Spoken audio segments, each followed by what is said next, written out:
The end of 2020 gave way to monumental shifts in the landscape of illicit crime in Southern Africa. South Africa's Nelson Mandela Bay emerged as one of the most violent urban areas on a global level, and fluctuating international prices for gold as a result of the COVID-19 pandemic had massive impacts on the illegal parts of Zimbabwe's gold sector. You're listening to Africa and the Global Illicit Economy from the Global Initiative Against Transnational Organized Crime.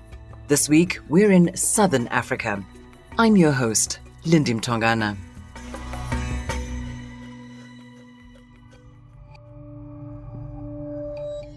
Mandela Bay has filtered to Uitenhage, resulting in shooting and stabbing incidents in the industrial town. Concerned community members embarked on a march from Fourway in Rosedale to the Derek Ferreira Stadium to highlight the plight of gangsterism in the area. 8 gang-related murders have been reported in the area since the beginning of the year. Cape Town may hold the title of the most violent city in South Africa in the eyes of international media, but Nelson Mandela Bay is not far behind. Historically, while it is true that Cape Town has had a higher murder rate, violent crime in municipalities like Nelson Mandela Bay is comparable to those experienced in Latin America, a region considered the most violent on earth. In 2017-2018, Cape Town had a murder rate of 70. That would be 70 per 100,000 people. Rukshana Parker is an analyst at the Global Initiative Against Transnational Organized Crime. Whereas Nelson Mandela Bay's 2018-2019 murder rate stood at 60. However, in Nelson Mandela Bay, violence is concentrated in particular neighborhoods to an even greater degree than Cape Town. For example, there are certain areas in Nelson Mandela Bay, such as Bethelsdorp and Galvandale, where murder rates have reached 79 and 124 respectively. Rukshana, what are some of the factors influencing the perpetuation of violence in Nelson Mandela Bay? These would include a long historical process of racial, social, and economic exclusion, extreme poverty, high rates of unemployment, the acceleration of the local drug economy in the area, the growing availability of guns, presence of gangs and other organized crime groups, misgovernance present in the metropolitan government, and then also failing government responses. And all of these factors drive violence in the area. Often when gangsterism and failed government exist in the same space, a complicated relationship between gangs and the community emerges. Is this the case in Nelson Mandela Bay? Gangs have undoubtedly spread violence and instilled fear in the community. People in the community are terrified. But on the other hand, you also find that these very gangs that the community fears provide the community with income, protection, and services. For example, gangs in Nelson Mandela Bay have reportedly purchased school uniforms for children in the community, paid for electricity, for medication, diapers, and have also been distributing food parcels. It has gotten to that level where members of the community have gotten to the stage where they actually don't know who to turn to. The level of misgovernance in Nelson Mandela Bay the levels are extremely bad. Turf wars have triggered a string of killings in the metro's northern areas as gangs battle for control of the drug trade. Police say that in the latest gang-related crime, a taxi driver was hijacked at gunpoint and forced to drive his attackers to Bethelsdorp. When they arrived, the hijackers opened fire on a group of men standing on a street corner. A distinct characteristic of gang violence in Nelson Mandela Bay is what is referred to as gemors gangsterism. Gemors in Afrikaans is loosely translated as messy or trash in English. According to Rukshana, this form of gangsterism adds a new dimension to gang activity and its effect on the community. Initially, gangs in the area would use violence for the purpose of intimidation, so as to consolidate territory, to enforce agreements, or for revenge killings, turf disputes, etc. Chamor's gangsterism, on the other hand, subverts this traditional understanding in that this form of gang violence is often random and targeted at ordinary civilians for the purpose of robbery or simply just to spread fear. Who are the perpetrators of Chamor's gangsterism and how are they recruited into this activity?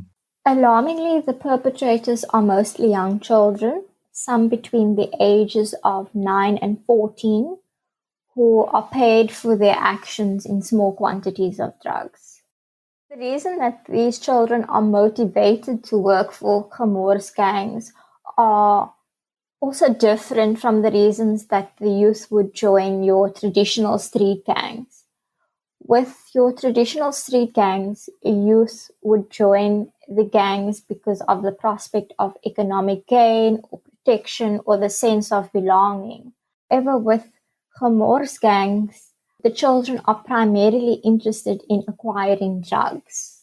And that's the main reason that they join the gangs. The principal of a high school in Nelson Mandela Bay explained the extent of youth involvement in gangs to South Africa's SABC News.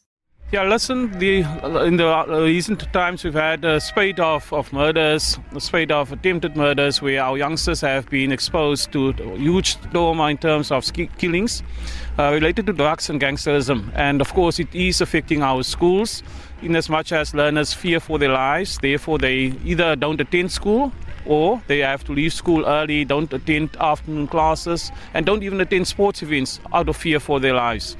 So as a school committed to excellence in education, we demand the safety of our kids, of our entire society, so that we are able to continue our work of educating our nation. Despite pleas for government intervention, violence in the area continues on an upward trend. What also makes Nelson Mandela Bay's rate of violence so peculiar, especially in comparison to Cape Town, is the trajectory of the murder rates. So both cities, Cape Town and Nelson Mandela Bay's murder rates peaked in 2006 and 2007 and then declined by 2010, 2011. But after that, their trajectories diverged. Nelson Mandela Bay's murder rate stabilized for several years, but then rapidly increased in 2015 and 2016. This violent trajectory has been influenced by changes in government. Throughout our research, there has been persistent allegations that some gangsters in Nelson Mandela Bay have made moves to capture local government contracts and tenders.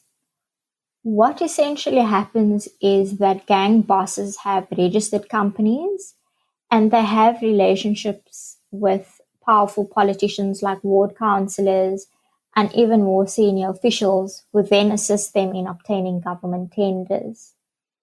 This, however, results in a quid pro quo relationship because politicians may arrange a tender for a gang in exchange for the gang services. Rukshana, have there been any arrests or successful prosecutions of officials that have engaged with these gangs in recent years? There has been a few successful prosecutions, particularly within law enforcement. So where members of the police have been found guilty and arrested for aiding gang members. What measures are being taken to break up the symbiotic relationship between gangs and politics? Our efforts, and there has been efforts from law enforcement, but this issue is something that requires a multidisciplinary approach, an all-inclusive approach. And so we need various actors involved, not only law enforcement. That was Rukshana Parker, an analyst at the Global Initiative Against Transnational Organized Crime. In Zimbabwe, large numbers of the population are employed in the informal sector. The nation's gold industry is no different. Over 1 million people in Zimbabwe rely on informal mining to make a living. But the informality of the sector is not welcomed by all. Though gold prices soared on the international market during the COVID-19 pandemic, Zimbabwe's artisanal miners struggled to move gold down the supply chain because of lockdowns, travel restrictions, and border closures. This resulted in an oversupply of gold and a drop in local gold prices. Disruptions caused by COVID-19 also exacerbated endemic instability in the sector, caused by violence and political patronage. Unfortunately, what's also happening across Africa and a lot of the world is that increasingly comprehensive mining legislation is being adopted, which is closing the space for informal mining. Marcina Hunter is a senior analyst at the Global Initiative Against Transnational Organized Crime. And making a lot of what we would have thought was informal mining technically illegal. And so while the mining operations themselves aren't changing, the legal frameworks are, and it's making it more difficult for these mining operations to engage with formal actors. And it's kind of pushing them into the criminal sphere and further into the influence of criminal actors. Marcina, what is the value and the scale of informal gold mining in Zimbabwe? It's really difficult to say. But from what we see with production and trade figures, it's probably at least in the hundreds of millions of US dollars. Official trade figures, ASGM in Zimbabwe produced 17.5 tons of gold in 2019. And it's thought that about 50% of illegal and informal mining production is lost to smuggling. So you're probably seeing about that much gold also going through illegal supply chains and being smuggled out of the country. How much is the formal sector losing to informal mining? The formal mining sector is not making huge losses due to informal mining. Because what happens is that the formal mining sector is largely large-scale mining companies. And so these informal miners aren't really taking away profits from them. There is some overlap when they're mining on their concessions, and there can be some conflict there. But how informal or illegal mining tracks from the formal gold sector is that the gold produced by these operations isn't sold within formal channels. And so royalties aren't paid on it. It doesn't really achieve the same development impacts that it could. And these are non-renewable resources. So once they're gone, they're gone. And there's not really a second chance for Zimbabwe or other governments to tax this production and really benefit from the country's resources. Who are the miners and how important is informal mining as a source of livelihoods? Miners are usually local community members or migrants, and they tend to be more vulnerable populations, lower socioeconomic populations. And so ASGM, or informal or illegal gold mining, is really important as a livelihood option. And this is becoming more important as agricultural productivity is going down as a result of climate change. With the coronavirus and the impact on service sectors, those sectors are seeing high levels of unemployment. And so ASGM really provides a social safety net for these people in vulnerable populations. But what happens is that you have this dichotomy where really large numbers of people are reliant on it, and it is and has the potential to be a catalyst for development. But it's then instead exploited by criminal actors who perpetuate the conditions, undesirable conditions, and kind of thwart the development potential of the sector. Is there an association between criminal actors and politicians in the informal gold mining sector? Allegedly, it's linked to quite high actors within the government, and politicians who have been exiled from the country have said that some very high-ranking politicians are linked or have been engaged in the sector.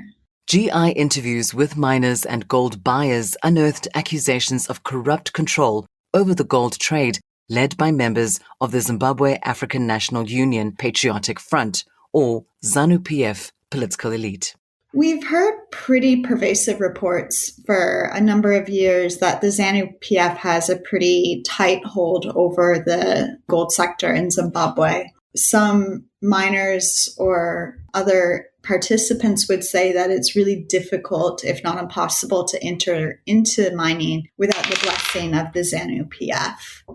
So if you're a miner, you may have to pay a local official small payments or even large payments to mine, or if you're a trader, you may have to pay them payments as well. And there's also allegations of ZANU-PF members actually owning mining operations or being involved in the gold trade themselves. And one element that does enable them to, I think, have an advantage in the sector is their access to cash, US dollars. In buying gold, the local currency isn't valued as high as US dollars, or even the ability to get the local currency. And so having that access to cash, both the local currency and US dollars, enables political actors to buy large amounts of gold where others may not be able to. Elites maintain power over profitable gold mining sites through the use of machete gangs. If a miner discovers a lucrative site, they must share their earnings with senior politicians to secure protection.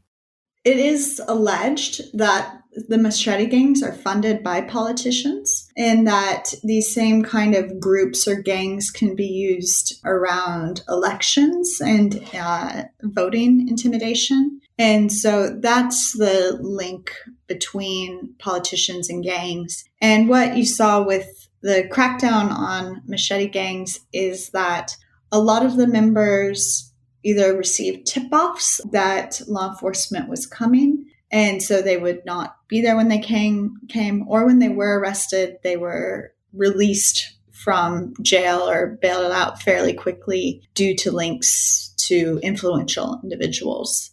I think the links between machete gangs and law enforcement and our army are less obvious and not as strong as what was reported about the links between political actors and machete gangs.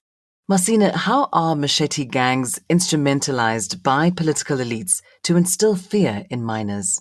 The rise in machete gangs, especially at the end of 2020, some people estimated that the death toll ran into the hundreds.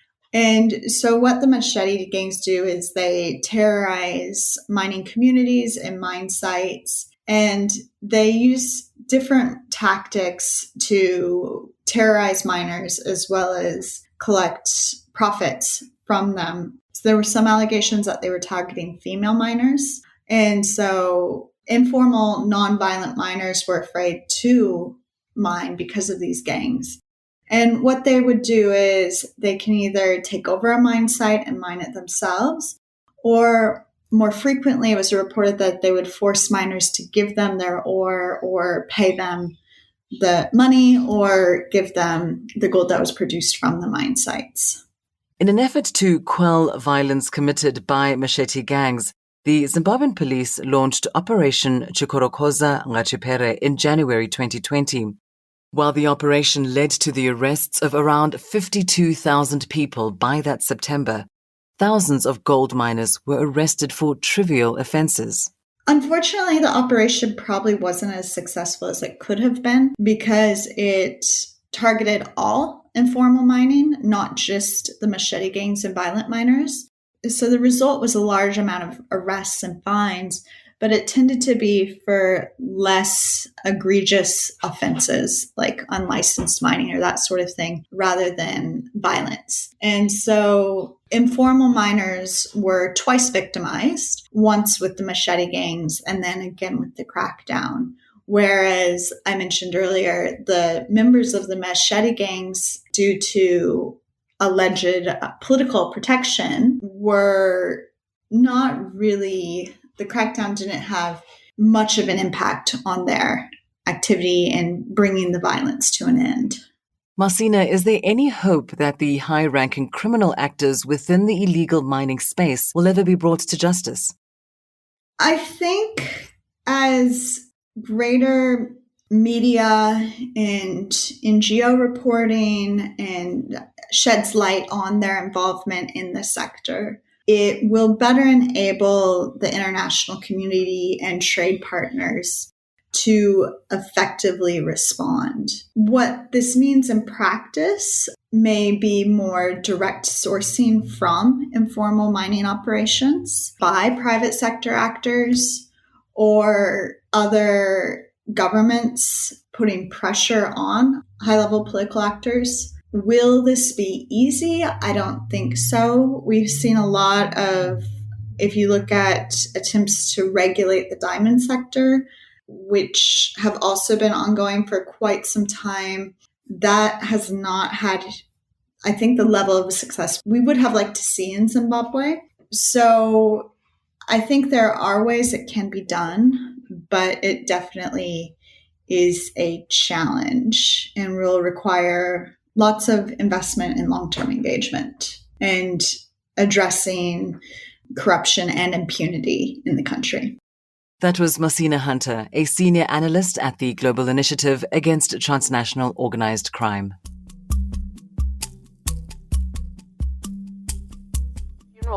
Procession of notorious Cape Town gang boss Ernie Solomon has reached the Hermanus Cemetery. Solomon was shot and killed in Boksburg, Gauteng in November. It was the second attack for the year after he and his son were shot in May in Cape Town. Ernie Solomon reigned for decades as one of South Africa's most notorious gangsters.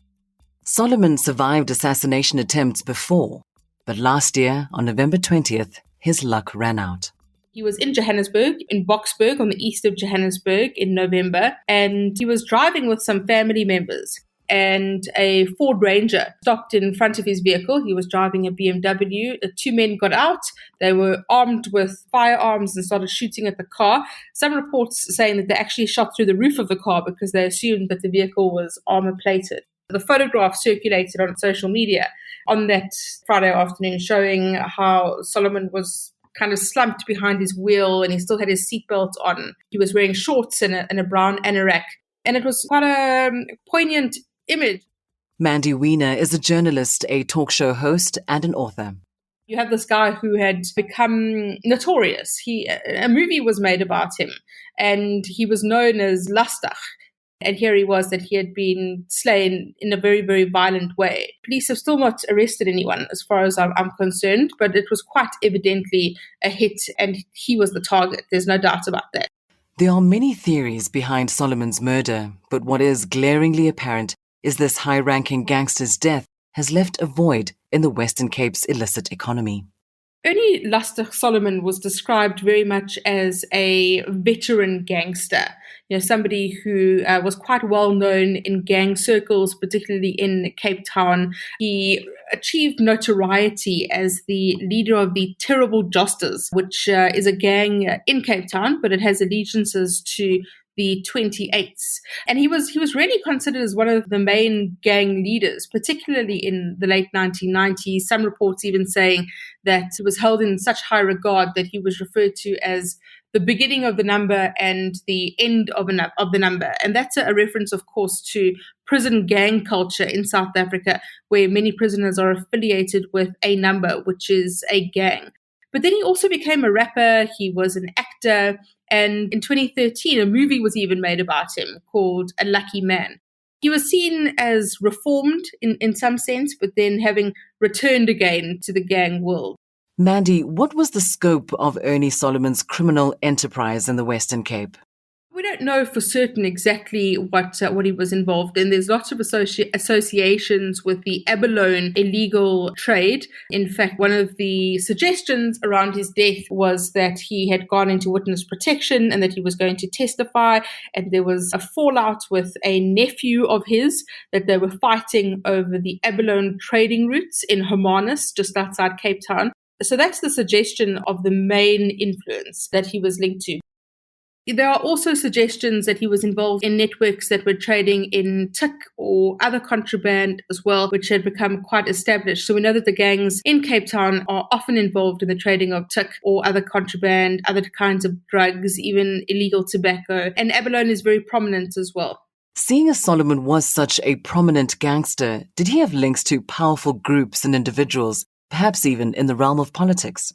Yeah, so he was seen as very much as one of the kind of big bosses or grand dons of the gang, along with somebody like Cyril Beerker, who was shot dead in 2011. So he was seen as part of that old guard that was very influential in the world of the gangs, along with people like Stachy, for example, who was also shot dead recently. So his death and that of Stachy's was seen as the removal of the old guard. And then you've got this new grouping that is emerging, a younger brand of gang boss that's attempting to wrestle control of this very highly contested environment. And all of that comes down to power, to influence. Many of them have got a lot of influence in terms of their networks with the police. We see very close ties between the gangs and with very senior police officers. In fact, the lines are often very blurred, where you have police officers working for gangs and gang members acting as informants for the police. And according to most of the reports, Ernie Solomon was in witness protection and was a source for the police. So I think that over decades of being involved with the gangs and rising to the position that he was in, he would have had very deep connections and tentacles into those corridors of power as well. The police have yet to arrest anyone related to Solomon's murder, but have any suspects been identified? And what might have been the motive for his murder? So the truth is that often what happens is with these assassinations that are carried out by professionals, and we see more and more of them happening in Johannesburg particularly, is that people are never really arrested. It's that they are carried out by professional assassins, and it's very rare that we see people actually being taken into custody. And if the shooters are ever arrested, the people who hire them are almost never prosecuted or brought to book. And a motive, we still don't know. A lot of the reports speculated that it had to do with the abalone smuggling route, the poaching territory around Kleinmont and the Cape Town harbour, that there was this fight between the Terrible Josters gang over abalone trading in Gansbaai and Hermanus. So that seems to be what it was about, but we don't know for certain exactly what the motive was.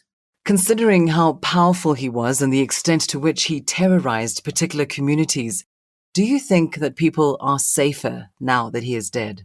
I mean, it's a tricky one because we see this kind of Robin Hood relationship existing often between gang leaders and regular citizens. We saw the same thing recently with Teddy Mafia in Durban when he was killed, where the community came out to seek retribution by killing his attackers. So often there's a kind of relationship of reliance between communities and gang bosses. But I think if you look at it closely, the communities would be better off without any kind of gang influence whatsoever.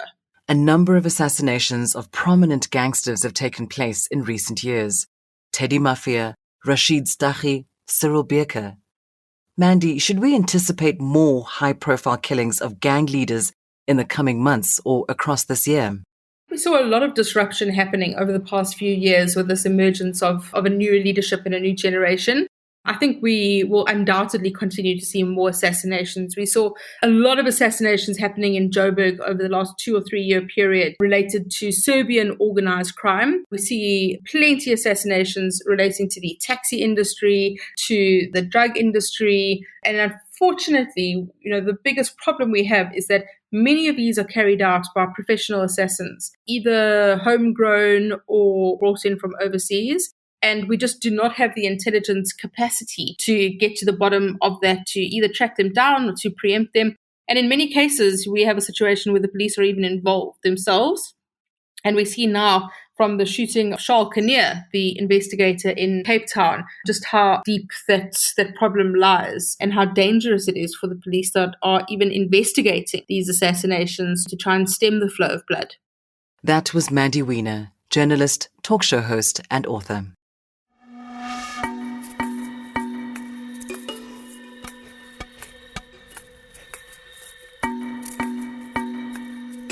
"2020 was a monumental year for Southern Africa.